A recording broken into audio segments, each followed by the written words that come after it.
Wanna know how to link your Facebook account in Mobile Legends? Well, no worries. In this video, I'm going to show you an easy step-by-step guide on how to do it.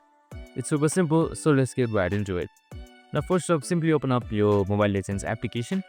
And once you've done that, on the top left, you can see your profile right here. So just simply select your profile up. And once you're there, simply hit towards account on the bottom right here. That should be right below social. Now, once you're under account, you should search up for third-party accounts. For me, it's right here. Now, since you are linking to Facebook, here you can see Facebook account right here. So, since mine is already linked, if it's not, there should be showing tap to connect. You can just simply tap on it, and once that is done, there should be an interface popping up where you should log into your Facebook account and connect it. And that's it. Super simple and easy. I hope this video helped. If it did, make sure to like, subscribe and tune in with us for the latest videos. See you in the next one.